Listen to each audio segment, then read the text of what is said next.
You're not exactly your Twitter persona in person. So when my team said that you were interested in doing a fireside chat, I couldn't believe it. And I want to thank you for showing up, because I think it's an important conversation. We've obviously been at different sides of different discussions, to put it mildly, in the past couple of years. So, Ripple's not without its share of critics. Folks have said, let me just kind of read some of the lines. Historically, Ripple has been called a scam, a fraud, a Ponzi scheme. Your regulatory engagement strategy has been compared to a drowning victim. I didn't see that one. And that's just me. So. Oh, wait, I've got some of the tweets you've deleted that we could read. Oh, here at it. We were going to do Jimmy Kimmel's mean tweets, but I delete my tweets every couple of years. But Brad's got the goods, just in case I get out of line again. Hey, everybody. It's Eddie from Tokyo. This is your cryptocurrency update from Japan. And that intro is, of course, CEO of Ripple, Brad Garlinghouse, with Brian Salkis, 2-bit idiot on Twitter, the founder of the analytics company Messari. Just a little backdrop on him. He was once the managing director at CoinDesk and also the director of growth at the Digital Currency Group. In September last year, his company raised $35 million in a Series B round, in part from the venture arm FTX. I don't think I need to explain that his close ties to the Digital Currency Group and the collapse of FTX and the enforcement actions and overreach by the SEC has given him a new perspective in crypto. And this is coming with new respect to Ripple, the company, and the digital asset XRP that secures the decentralized XRP Ledger. Messari published an honest, in-depth look at the ledger, the asset, and the key builders on this ecosystem. Notice Ryan showed up with boxing gloves on. Yeah, he's thrown a couple of punches over the years at Ripple. The report is properly titled XRP Ledger More Than Ripples. It covers the decentralized exchange, NFTs, escrow, the EVM sidechain and hooks for smart contracts, the collaboration with Fluff and XP Markets, both who were on my channel this last week, and total. Look at this. The XRP accounts are approaching 5 million.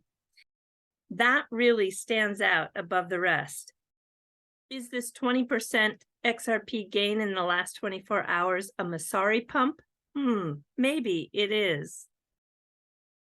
And take a look at this. The activity on the Sum wallet, it's skyrocketing.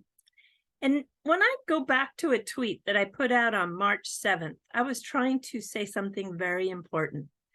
Don't solely rely on Ripple ODL to build the value. You want to pay attention to what's being built. I'm going to have Brad Garlinghouse explain something that I think further makes this clear.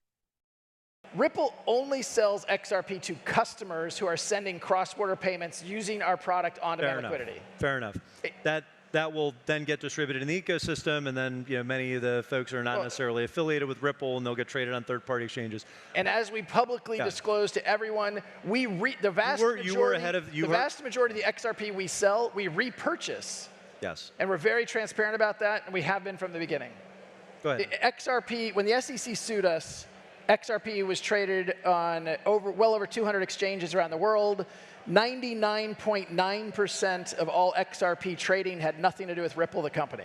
Yep. So it was just activity around the world, other projects, speculators, you name it, but it had nothing to do with Ripple. 99.9%. So around 10 basis points was what Ripple, the company, had direct involvement in. Ripple sells and buys back. The use of the Ripple wallet for ODL means that the RippleNet customers can dip into that wallet on demand.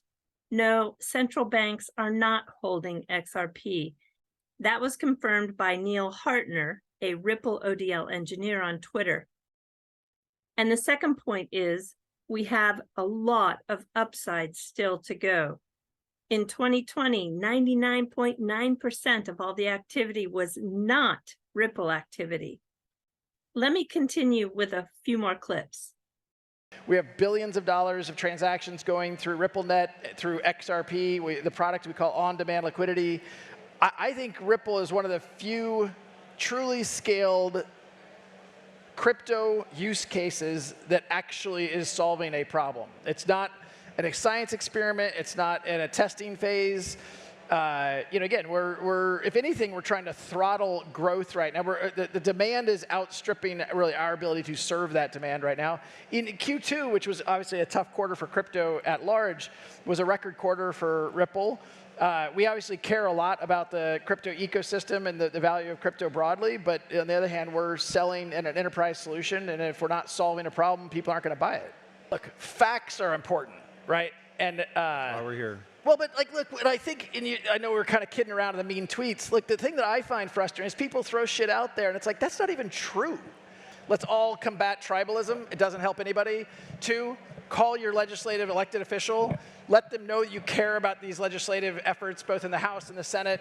We need more clarity. We can't let the SEC run roughshod over this industry in the United States. Thank you. Brad Garlinghouse. Thank you.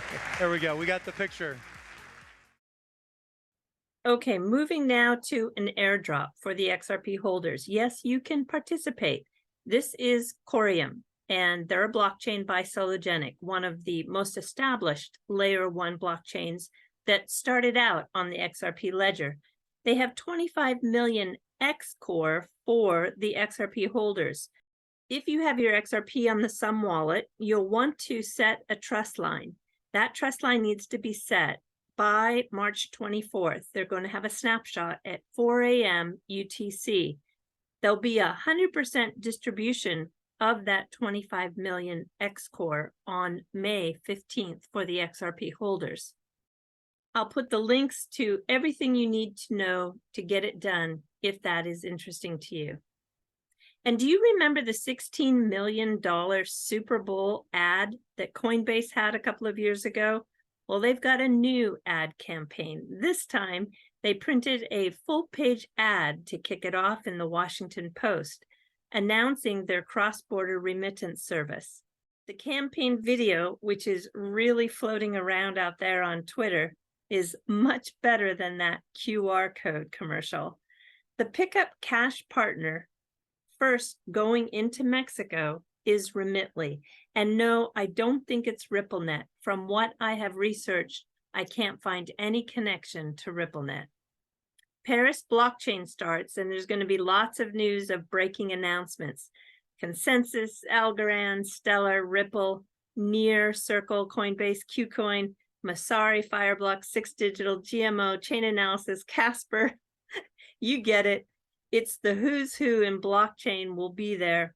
And that is now for March 22nd, 2023. Do catch the 30 minutes of presentation time that I'll have in about 24 hours from now with Genfinity. I've invited 3 expert guests who will speak on the Futureverse, XDC, and DeFi. See you there on Twitter.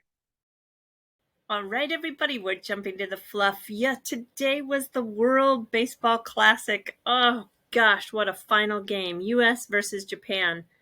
It ended in a dramatic fashion with captain against captain.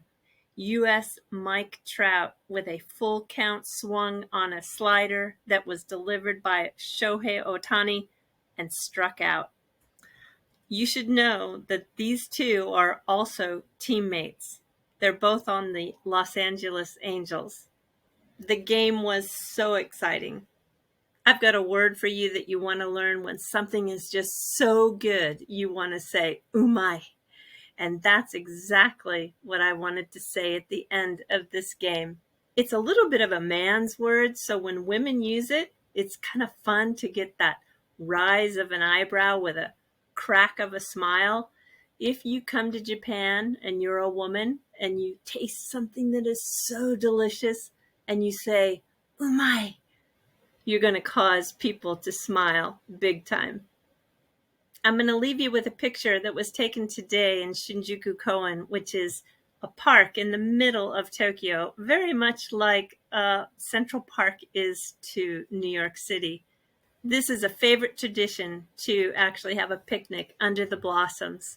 All right, everybody, do take care. Sayonara for now. Bye-bye.